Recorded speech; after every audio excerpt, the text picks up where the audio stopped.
of which many exist, but HAARP is special. The ability to focus energy and the unprecedented amount in gigawatts, billions of watts, make it literally millions of times more effective at heating the region about 150 miles above the Earth's surface. The atmosphere has most of its density below 30 miles altitude. The ionosphere is the very thin layer above that absorbs dangerous ultraviolet radiation and makes life possible on Earth. There is very little mixing normally between the two layers, but disturbances in the ionosphere translate to changes in weather, such as normally occurring sunspots and the solar wind.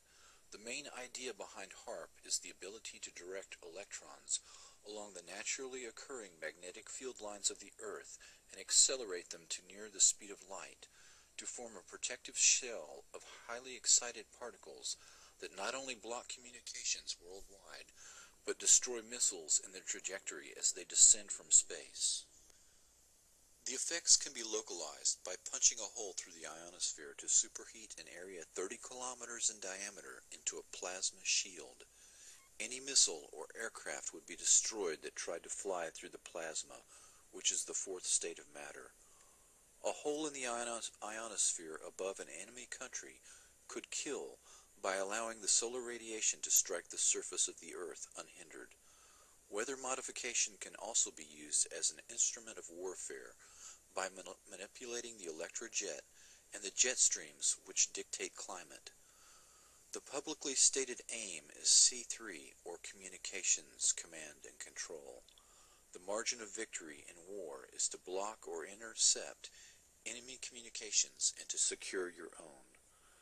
The signals in the ELF range can be generated by HAARP and heard anywhere in the world, and are used for Earth-penetrating tomography, basically finding enemy submarines or underground bases.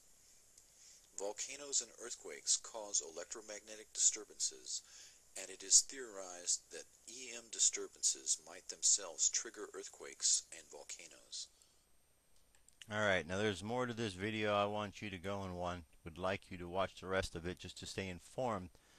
Is there a weather war going on? Is that what this is?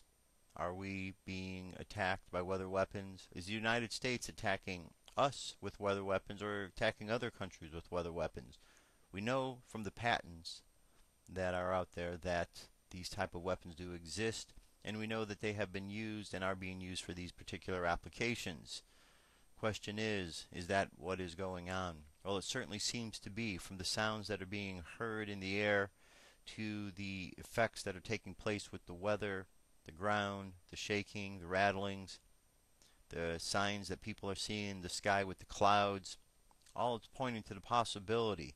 Now, it could just be a natural phenomenon. We don't want to discount that right off the bat, but we also want to take into account the fact or the possibility that this could be a HAARP-related project. You know, we don't want to put it past them. Remember, government's not telling you the truth. They're not in the business of telling you the truth. They're in the business of lying to you so they can continue to line their pockets. That's what they are all about. That's why they're trying to limit the Constitution. That's why they don't like Ron Paul, because Ron Paul talks about the Constitution. The Constitution talks about the power is not in the federal government. Remove the Constitution and then that changes it. And that's what they hope to. They hope to put the power in the federal government as opposed to the way the founding fathers had set it up to be. And that's not, well, that's not what most Americans really want to have happen. Hopefully most Americans don't realize their liberties are being taken away because they're not paying attention. Things like this happen more and more, and people need to start paying attention. Now, this could be of concern as well. BP apparently has another oil spill taking place. Said BP's denial appended. Gulf flyover surveillance reveals large amount of surface oil at Deepwater Horizon site. We set off a firestorm Wednesday on the 17th when we reported that oil is rising once again from BP's Mancoa well. We were well informed by multiple credible sources over the weekend and into Monday that BP had hired a fleet of shrimp boats to contain a slick sweeping across the old Deepwater Horizon site. These reports supported evidence that we obtained months earlier from our clients at the Louisiana Environment Action Network, a lab-certified Mancano well, fingerprint of fresh oil coming ashore at Breton Island. So we already knew the Mancano well was still likely to charging oil. We just didn't know how or how much. Hours after we posted our initial report on Wednesday, the Associated Press in London ran a story that BP admitted to investigating a new sheen on the Gulf of Mexico, but that it was not near any existing BP operations.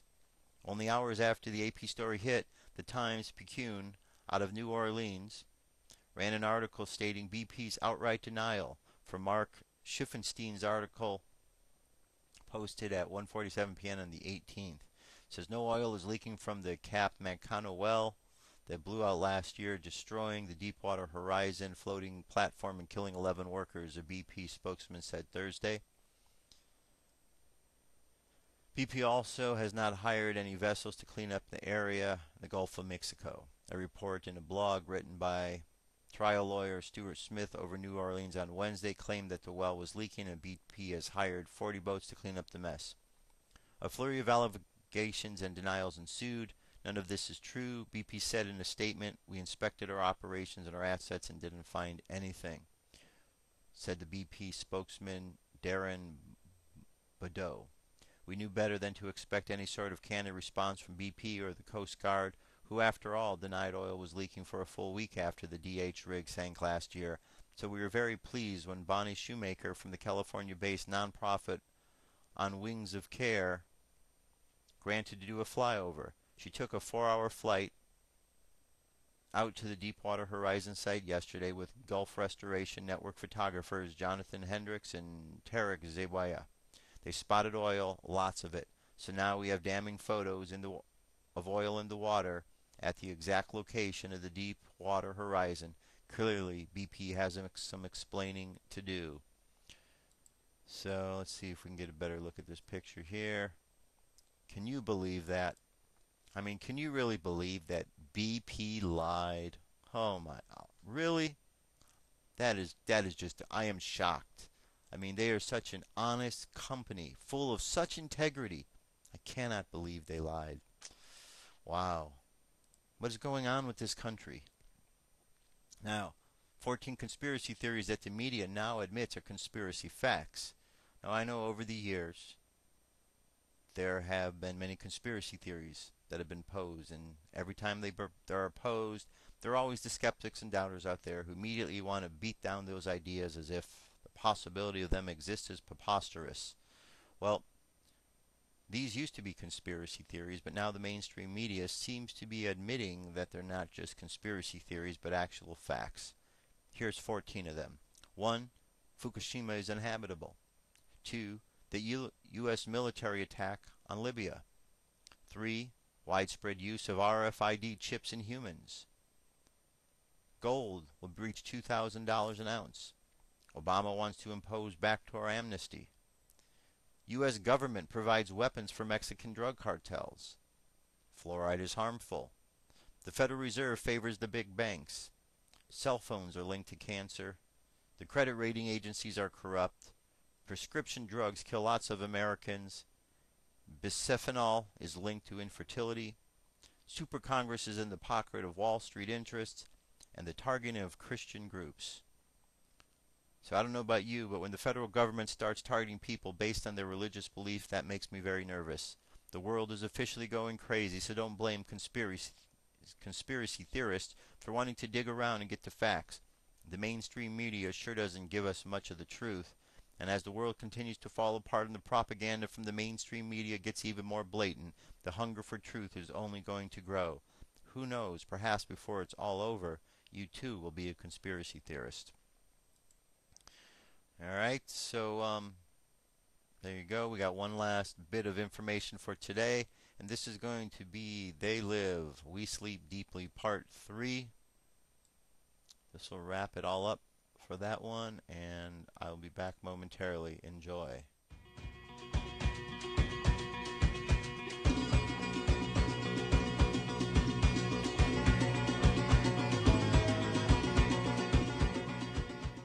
Inside the alien underground compound, we are shown a view looking inwards towards the Earth's central sun from deep inside the Earth.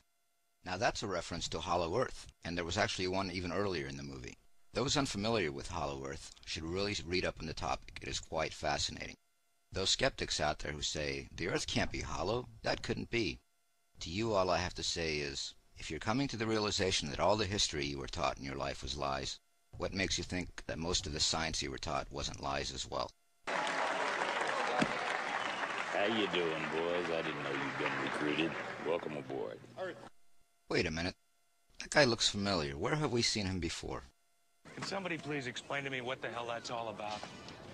Just that idiot licking his nuts again. Keep us asleep, keep us selfish, keep us sedated. They're pulling the water out of the sand like sponges. Blow it out your ass. Oh, goddamn hacker, that second damn night that asshole's cut in. It's the vagrant from before. He's the one that was dismissing everything that was being said by the voice of truth. And now he's an elite? Wait, that can only mean one thing. He was a disinfo agent. He was planted there from the start to disseminate false information and mislead the public. Kind of like your Anderson Coopers and Wolf Blitzers and countless others, more than I could name in the media. Now, what was that he said about a boy from San Anselmo? I've been hearing something on the streets the last couple of weeks. Weird stuff. Some sort of epidemic of violence, what they've been saying. I was talking to one old boy, he's from San Anselmo. He told me they got some sort of cult up there. End of the world kind of stuff. San Anselmo? That's where George Lucas is from. Now, were anyone to take a look at George Lucas's movies, you could find a whole array of either occult information or overt references to present events, such as the destruction of the empire in correlation to America, the imaginary Osama bin Laden as correlated with General Grievous, the existence of two suns on the home planet, the Death Star according to some beliefs, and even Executive Order 66 being used to kill all the Jedis. I suppose one could draw an interesting hypothesis about the correlation between George Lucas and the disinfo agent as presented in this film. Speaking of disinfo agents, we're presented with one more before the film is through. All the sex and violence on the screen has gone too far for me. I'm fed up with it. Filmmakers like George Romero and John Carpenter have to show some restraint. Did he say George Romero? Well, that's kind of interesting, because if you're under the impression that George Romero's movies are gross-out horror films about zombies eating humans, then you've missed the boat entirely. His movies are social commentary about what is happening in our present world around us. If you want to see who the zombies are, just walk outside and you'll see them all around you. They're wearing their bling, looking cool, wearing the latest fashions, and driving cars they can't afford. As for the survivors, they're the ones who are trying hard to retain their individuality. But I'm going to have to save that topic for another blog. Now, this film does have a customary love interest, but under the surface there's much more to it. This woman's name is Holly, and the most significant detail about her is that she has very interesting eyes. I dare say reptilian, but there's something beyond that. Something very alluring about them, and just something very off at the same time. And I think that's also by design. And what does she do? She betrays him 3 times, leading up until the very end, where it would have been the 4th, until he actually kills her, which may be a symbolic act as well. And what does she say before he kills her? Come inside with me. She's not necessarily talking about inside the building. She's saying, forget about the elites. Forget about this control. Forget about